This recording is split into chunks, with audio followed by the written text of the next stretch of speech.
رمضان المبارک کی آمد ہے، اور بحیثیت ایک مسلمان کے ہم اس بات کو بخوبی جانتے ہیں، مانتے ہیں، سمجھتے ہیں کہ رمضان کریم کے پورے اس مہینے میں اللہ سبحانہ و تعالیٰ نے ایمان والوں پر روزے رکھنا فرض کیا ہے، اور اس کا مقصد بھی بتایا، جیسا کہ سورۃ البقرہ کی آیت ہے، اللہ تعالیٰ نے فرمایا یا ایھا الذین آمنوا، اے ایمان والو، اے وہ لوگ جو ایمان لائے، کتب علیکم الصیام، تم پر روزے فرض کیے گئے جیسا کہ کما کتب علی الذین من قبلکم، جیسا کہ تم سے پہلوں پر بھی یہ روزے فرض تھے، لعلکم تتقون، تاکہ تم متقی بن جاؤ، تاکہ تم تقوی اختیار کرنے والے بن جاؤ، تاکہ تم ڈرنے والے بن جاؤ۔ دو چیزوں کا ذکر ہے اس میں، ویسے تو کئی امور ہیں لیکن دو باتوں پر غور کریں۔ ایک یہ کہ روزے فرض کیے گئے، اور دوسرا روزوں کا مقصد بیان ہوا ہے۔ فرض کیے گئے تو کیوں فرض کیے گئے؟ کہ اللہ تعالیٰ تمہیں تکلیف دینا چاہتا ہے، تمہیں بھوکا پیاسا رکھ کر اللہ تعالیٰ کو مزے لینا چاہتا ہے، یا اللہ کا مقصد تم میں مشقت میں ڈالنا ہے؟ نہیں، چونکہ اسی روزوں کے ضمن میں ہی اللہ تعالیٰ نے قرآن مجید فرقان حمید سورہ بقرہ میں ارشاد فرمایا کہ یرید اللہ بکم الیسر ولا یرید بکم العسر، اللہ تم پر آسانی چاہتا ہے، مشکل نہیں چاہتا۔ اللہ تمہارے ساتھ آسانی کا ارادہ رکھتا ہے، مشکل کا ارادہ نہیں رکھتا۔ تو مقصد تکلیف دینا نہیں ہے، تو پھر مقصد کیا ہے؟ بھوکا پیاسا رکھنے کا مقصد کیا ہے؟ تاکہ تمہارے اندر تقوی پیدا ہو جائے۔ اور یہ تقوی کس چیز کا نام ہے؟ کیا صرف اس چیز کا نام ہے کہ میں سفید لباس اوڑھ لوں، میں اپنی شریعت کے مطابق، سنت کے مطابق داڑھی رکھ لوں، اور جناب بھولیا اسلامی بنا لوں؟ کیا تقوی صرف اس چیز کا نام ہے؟ نہیں۔ آپ دیکھیے اہل علم نے قرآن و سنت کے دلائل کے مطابق اس پر غور و فکر کے بعد تقوی کی جو تعریف بیان کی ہے، تقوی کا جو معنی مفہوم بیان کیا ہے، تقوی کی جو ڈیفینیشن بیان کی ہے، وہ یہ ہے کہ تقوی کس چیز کو کہتے ہیں؟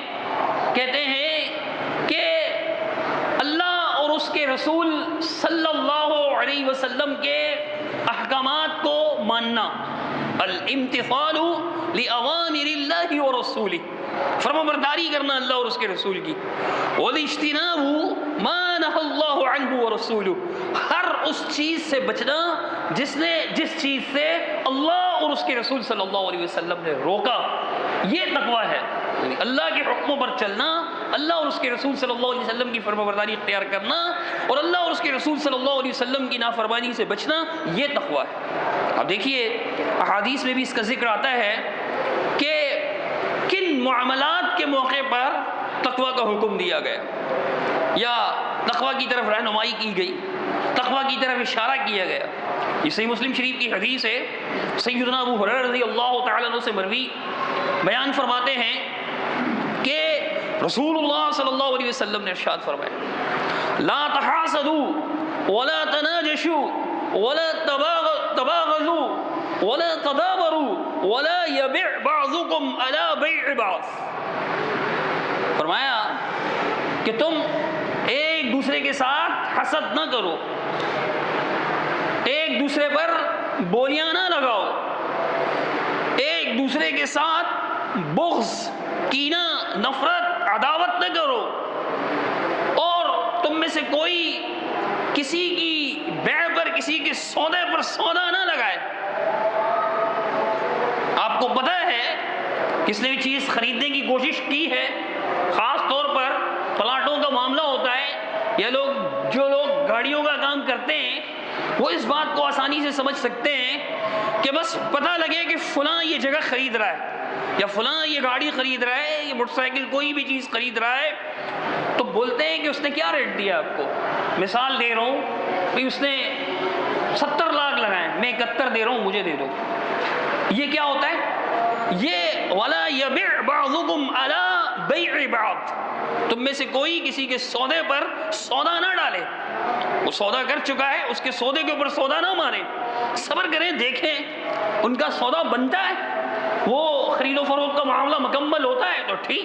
اگر نہیں بنتا، آپ کو پتہ چل گیا کہ ان کے درمیان معاملہ فٹ نہیں ہوا، معاملہ طے نہیں ہوا، چھوڑ دیا اس نے، پھر آپ جا کے خریدنا چاہیں تو خرید لیں، اللہ تعالیٰ آپ کو برکت دے گا اس میں. یہ اس کی وجہ حسد ہوتی ہے، اس کی وجہ حسد ہوتی ہے، اس لیے اس سے منع فرمایا. اور فرمایا وَكُونُوا عِبَادَ اللَّهِ إِخْوَانًا، اللہ کے بندو آپس میں بھائی بھائی بن جاؤ. المسلم اخو المسلم، مسلم مسلم کا بھائی ہوتا ہے، مسلمان دوسرے مسلمان کا بھائی ہوتا ہے. لا يظلمه ولا يخذله، وہ اس پر ظلم نہیں کرتا، وہ اسے ذلیل نہیں کرتا، اس کی توہین نہیں کرتا، اس کی تحقیر نہیں کرتا، اس کو کمتر نہیں سمجھتا، اس کی انسلٹ نہیں کرتا. اور اللہ کے رسول صلی اللہ علیہ وسلم نے فرمایا ولا يحقره، اس کو کمتر اور حقیر نہیں سمجھتا. التقوی ہا ہونا، پھر رسول اللہ صلی اللہ علیہ وسلم نے اپنے بابرکت سینے کے طرف اشارہ کرتے ہوئے 3 بار یہ ارشاد فرمایا، بلا تشبیہ کے عرض کر رہا ہوں کہ التقوی ہا ہونا، التقوی ہا ہونا، التقوی ہا ہونا. اصل میں تقوی یہاں ہے. تقوی کہاں ہے؟ یہاں ہے.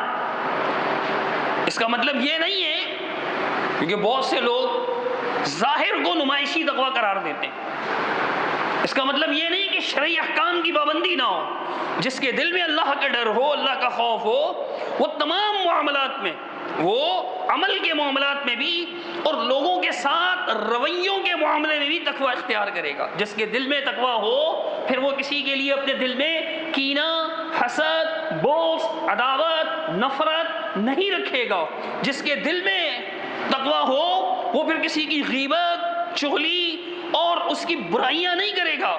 جس کے دل میں تقوی ہو، وہ دوسرے سے بغض نہیں رکھے گا. جس کے دل میں تقوی ہو، وہ کسی پر جلن میں مبتلا نہیں ہوگا. تو اللہ کے رسول صلی اللہ علیہ وسلم نے ان احکام کا حکم دیا. جو مسلم جس کے دل میں اللہ کا ڈر ہو، جس کے دل میں اللہ کا خوف ہو، جس کے دل میں تقوی ہو، وہ کبھی کسی مسلمان پر ظلم نہیں کرے گا، اسے حقیر نہیں سمجھے گا، بلکہ وہ اپنے مسلم بھائی کے ساتھ، تمام مسلمانوں کے ساتھ بھائیوں کی طرح رہے گا. جسے بھائی بھائی سے محبت کرتا ہے، ایسے محبت کے ساتھ رہے گا. رسول اللہ صلی اللہ علیہ وسلم نے یہ ارشاد فرمایا. اور اس کے بعد اللہ کے نبی صلی اللہ علیہ وسلم نے ارشاد فرمایا بحسب امرئ من الشر، کسی بھی فرد کے شر کے لیے، اس کی برائی کے لیے اتنا کافی ہے کہ ان یحقر اخاہ المسلم، وہ اپنے مسلمان بھائی کو حقیر سمجھے. ہم لوگ کیسے چھوٹتے ہوئے تبصرہ کر دیتے ہیں، 2 ٹکے کا آدمی نہیں ہے، ٹٹو ایسے ہی بول دیتے ہیں نا، جو منہ میں آئے بک دیتے. تو یہ جو ہم بول رہے ہیں کہ 2 ٹکے کا آدمی نہیں ہے، ابے فالتو آدمی ہے، ایسے ہی آ جاتا ہے، دماغ خراب کرتا ہے. تو یہ جو باتیں ہیں یہ کیا ہے؟ اپنے مسلمان بھائی کو حقیر سمجھنا، ذلیل سمجھنا، کمتر سمجھنا، اس کی کوئی ویلیو نہ سمجھنا، اس کی کوئی اہمیت نہ سمجھنا، یہ چیز تقوی کے خلاف ہے. یہ چیز اس انسان کی برائی ہے. اللہ کے رسول صلی اللہ علیہ وسلم نے فرمایا برا ہونے کے لیے اتنا کافی ہے، مزید کسی سرٹیفکیٹ کی اس کو ضرورت نہیں ہے، مزید کسی برے کارنامے کی اس کو ضرورت نہیں ہے. کیوں؟ جب وہ کسی مسلمان کو حقیر سمجھے گا تو ہر قسم کے ظلم کو اس پر رواں رکھے گا، اس کی غیبت میں عار نہیں سمجھے گا، اس کی چغلی میں عار نہیں سمجھے گا، اس پر زیادتی کرنے میں عار نہیں سمجھے گا، اس سے حسد میں عار نہیں سمجھے گا. یہ سارے کام اس کے لیے آسان ہوں گے.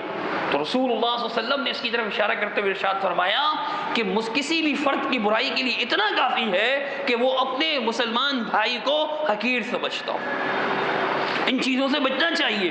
اور کل المسلم علی المسلم حرام دمہ ومالہ وعرضہ، ہر مسلمان پر دوسرے مسلمان کا خون اور اس کا مال اور اس کی عزت آبرو حرام کر دی گئی.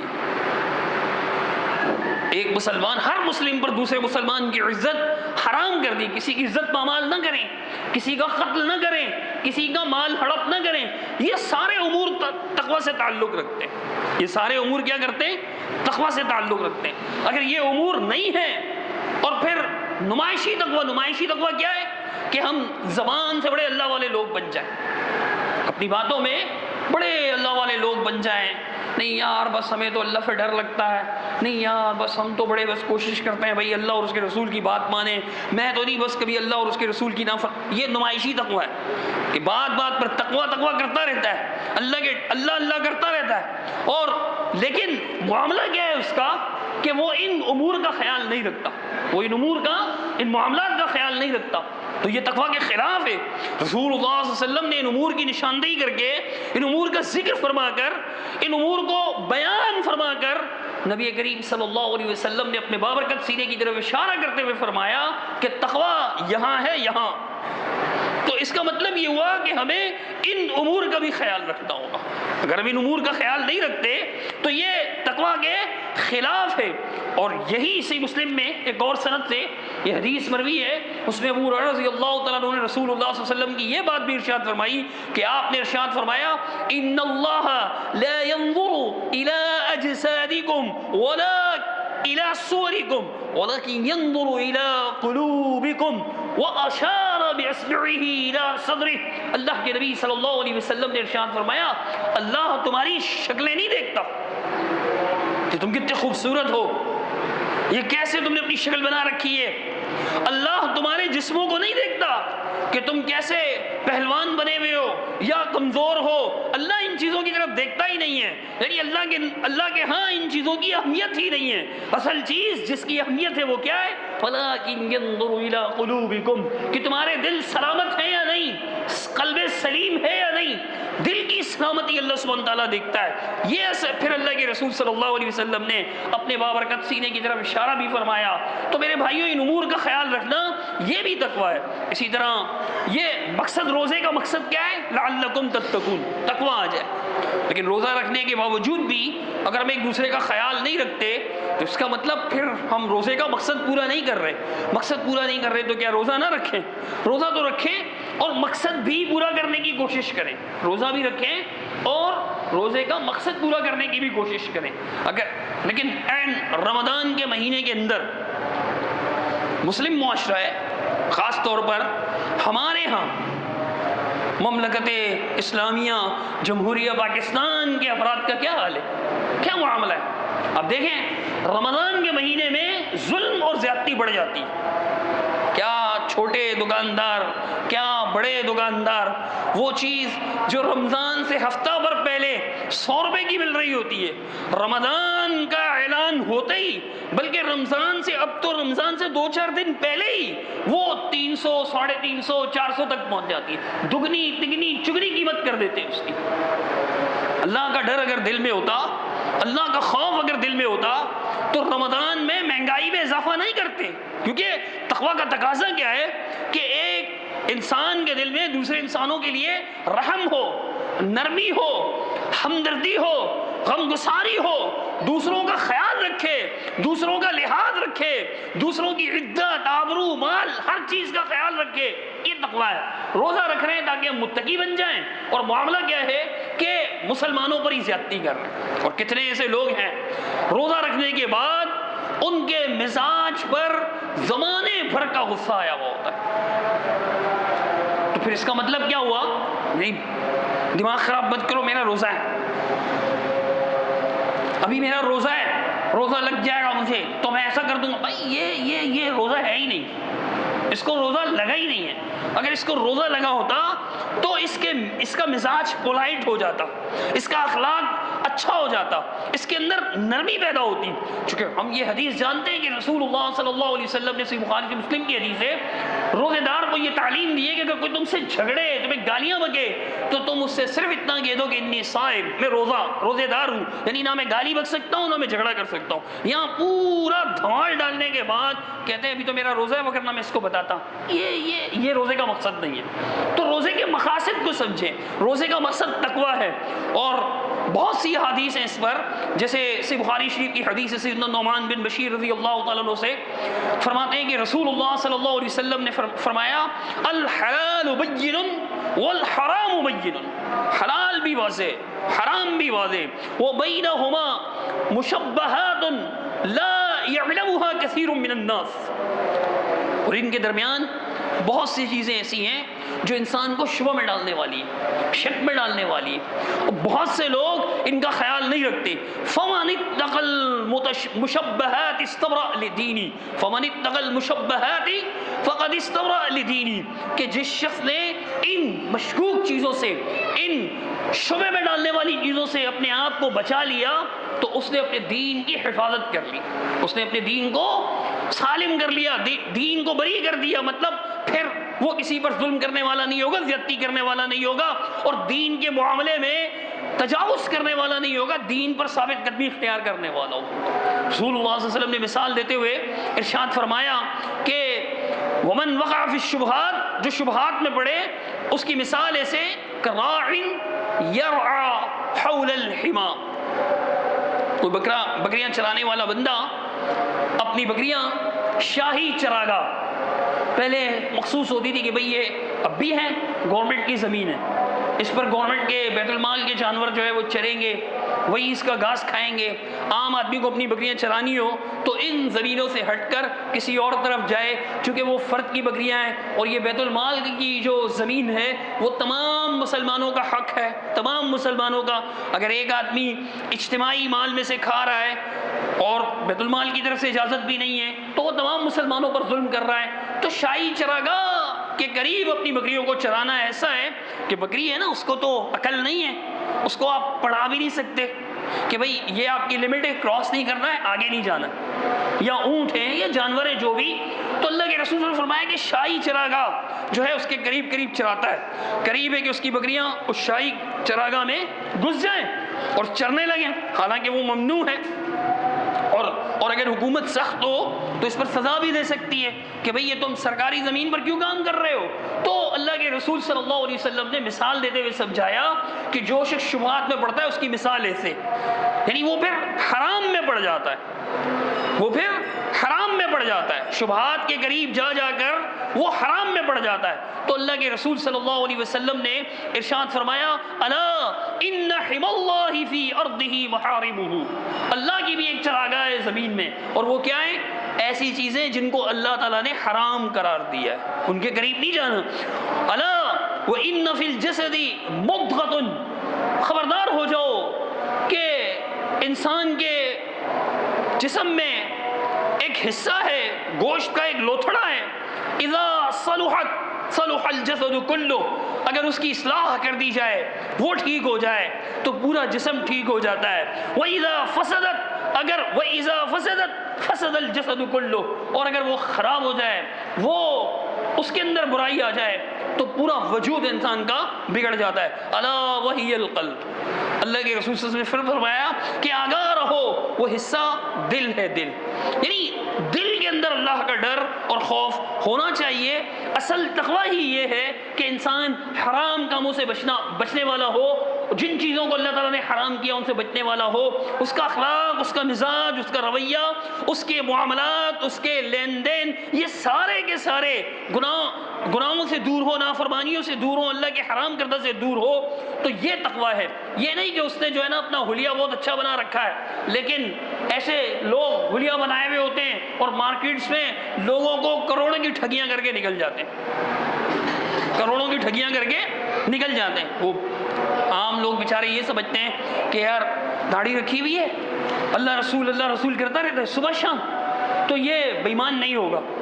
تو یاد رکھیے گا یہ لکھا ہوا نہیں ہے، طے کیا ہوا نہیں ہے۔ بعض اوقات داڑھی منڈے ایسی چیٹنگ نہیں کرتے جو داڑھی والے کر جاتے ہیں، اس میں داڑھی کا کوئی دوش نہیں ہے۔ جیسے سارے داڑھی منڈانے والے، شیو کرنے والے نیک نہیں ہوتے اور حرام خور بھی نہیں ہوتے، ایسے سارے داڑھی والے حرام خور بھی نہیں ہوتے، لیکن ہوتے بھی ہیں۔ تو ایسے لوگوں سے مطلب صرف حلیہ دیکھ کر نہیں، اس کا رویہ، اس کے معاملات، یہ سب دیکھنا ضروری ہے لین دین کے لیے۔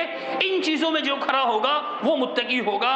اگر کوئی کسی کی عزت نہیں کرتا، کوئی کسی کی عزت آبرو کا خیال نہیں رکھتا، کوئی اپنے دل میں کسی کے لیے بغض، عداوت، حسد، نفرت، کینہ، جلن رکھتا ہے، کوئی کسی کی برائیاں کرتا رہتا ہے، غیبت کرتا رہتا ہے، چغلیاں کرتا رہتا ہے، اور پھر وہ سمجھتا ہے کہ میں بڑا متقی ہوں، تو اس کی غلط فہمی ہے، وہ تقویٰ کو بھی سمجھا ہی نہیں۔ اللہ تعالیٰ میں تقویٰ کو سمجھنے کی توفیق عطا فرمائے۔ اقول قولی ھذا استغفر اللہ لی ولکم ولسائر المسلمین اجمعین برحمتک یا ارحم الراحمین۔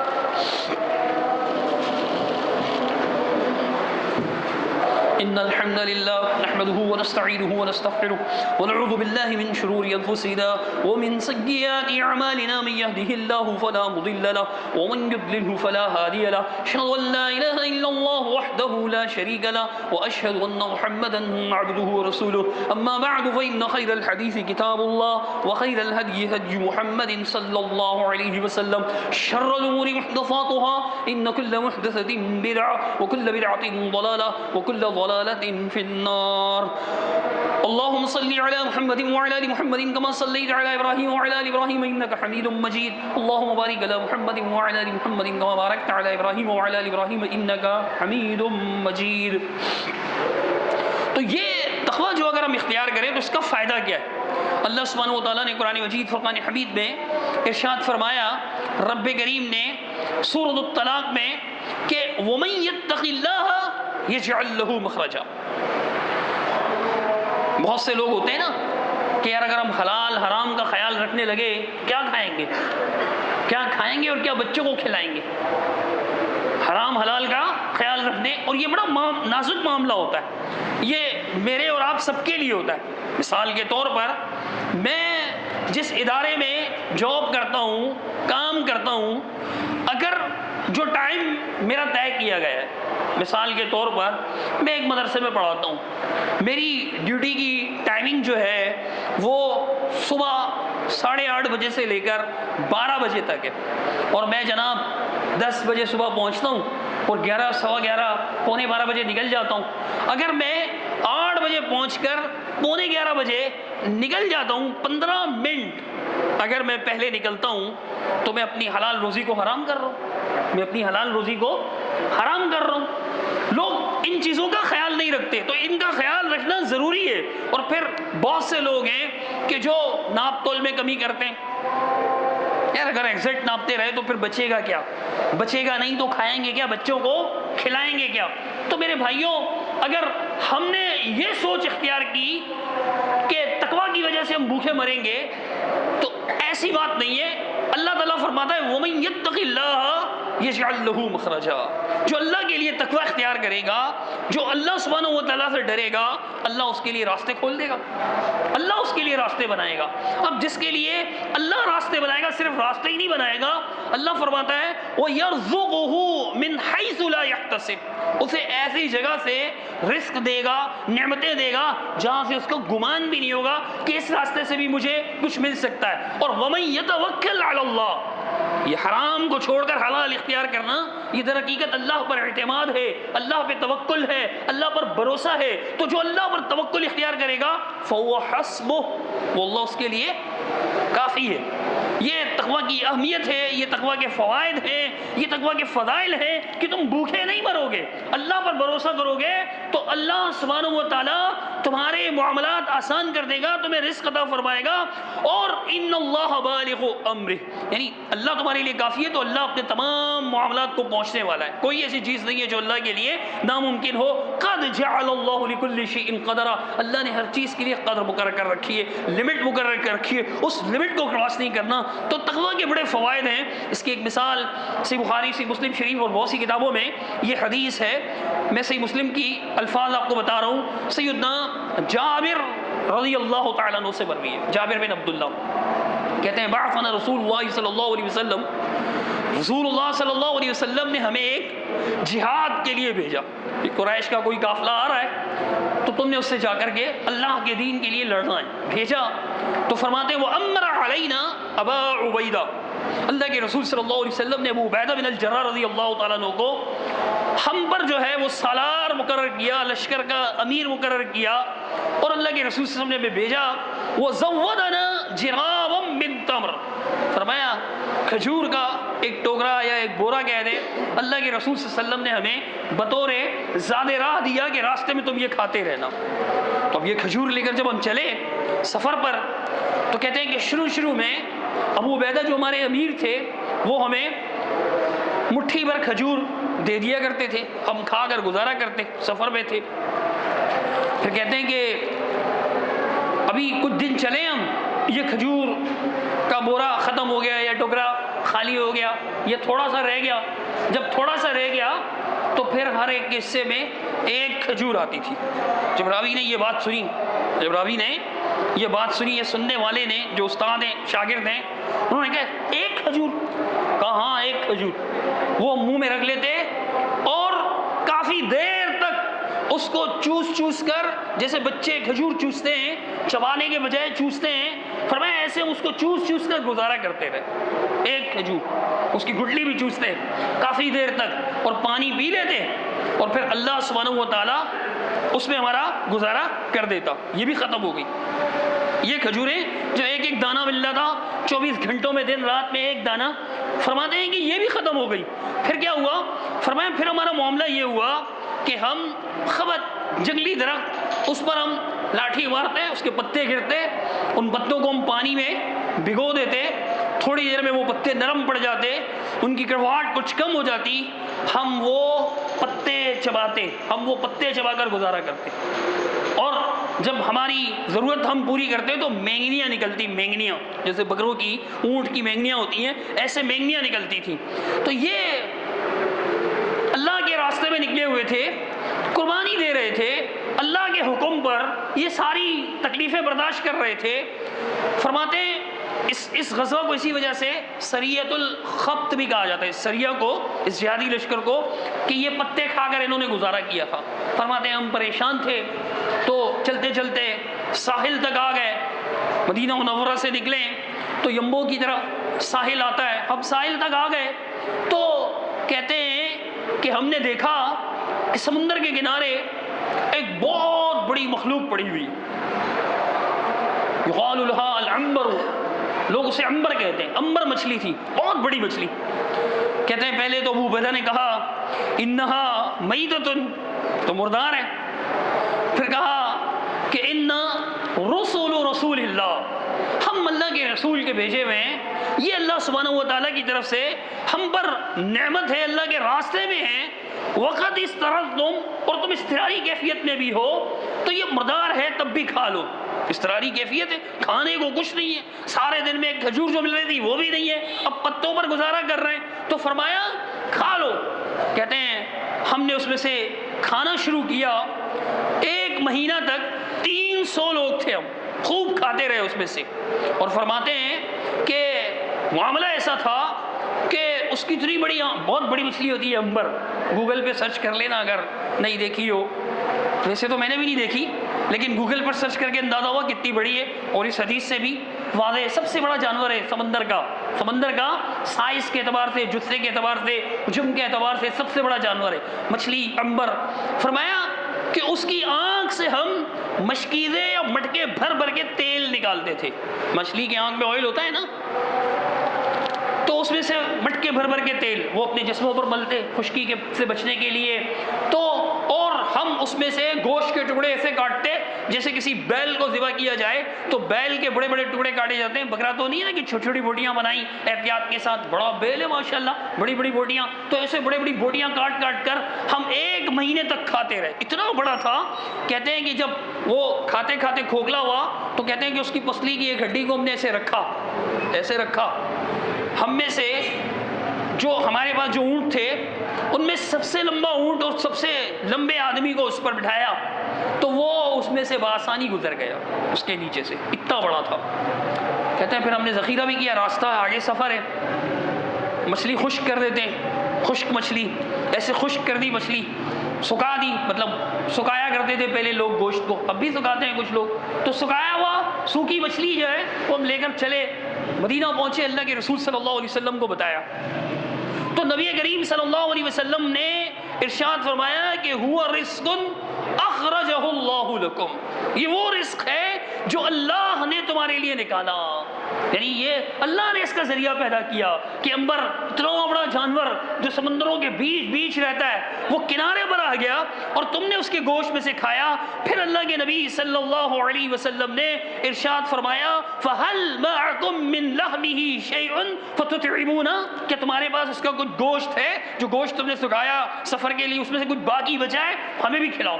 اللہ کے نبی صلی اللہ علیہ وسلم نے بھی اس میں سے کھایا.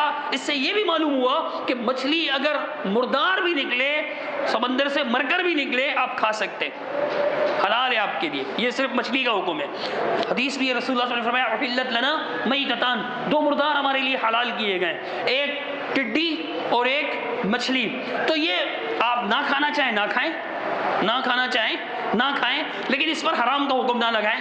حلال ہونا اتنا واضح کہ رسول اللہ صلی اللہ علیہ وسلم نے بھی اس میں سے کھایا. عرض کرنے کا مقصد یہ تھا کہ اللہ تعالیٰ قرآن مجید میں ارشاد فرماتا ہے وَمَن يَتَّقِ اللَّهَ يَجْعَل لَّهُ مَخْرَجًا وَيَرْزُقْهُ مِنْ حَيْثُ لَا يَحْتَسِبُ، جو اللہ سے ڈرے گا، تقوی اختیار کرے گا تو اللہ اس کے لیے راستے نکال دے گا، اور اللہ سبحانہ و تعالیٰ اسے وہاں سے رزق فراہم کرے گا جہاں سے اس کا تصور بھی نہیں تھا، اس کا خیال تک نہیں جا رہا تھا، وہاں سے اللہ سبحانہ تعالیٰ اس کو رزق فراہم کرے گا. یعنی حلال و حرام کے خیال رکھنے والے دنیا میں بھوکے نہیں مرتے. صحابہ تو تھے ہی سارے کے سارے، سلف صالحین تھے. آج بھی ہزاروں لاکھوں ایسے لوگ ہیں کہ جو حلال و حرام کا خیال رکھتے ہیں، تو نہ وہ بھوکے مر رہے ہیں نہ ان کے بچے بھوکے مر رہے ہیں. حلال و حرام کا خیال رکھنا ہے، یہ اصل تقویٰ ہے، اور یہ روزے کا مقصد ہے کہ لعلکم تتقون، تم اللہ سے ڈرنے والے بن جاؤ. اگر اللہ کا ڈر خوف نہیں ہے تو اس کا مطلب ہم روزے کا مقصد پورا نہیں کر رہے. مقصد پورا نہیں کر رہے تو پھر سوچئے ایسے روزے کا فائدہ کیا ہوگا. اللہ تعالیٰ مجھے، آپ کو، ہم سب کو روزے کے مقاصد پورے کرنے والے روزے رکھنے کی توفیق عطا فرمائے. یہ دو اعلانات تھے. ایک اتوار کو اسی مسجد میں مغرب کے بعد جو بچے پڑھ رہے ہیں ان کی حوصلہ افزائی کے لیے ایک مختصر سی تقریب ہے، تمام ساتھی شرکت فرمائیں. دوسرا اعلان ہے جماعت کی طرف سے کہ بھئی وہ غریب مستحق گھرانوں میں جو ہے وہ سحری اور افطاری بھیجتے ہیں، پہنچاتے ہیں بلکہ، تو اس کے لیے جو ہے وہ ساتھی تعاون فرمائیں، چندہ اس میں تعاون فرمائیں. سبحان ربک رب العزت عما یصفون والسلام علی المرسلین والحمد للہ رب العالمین.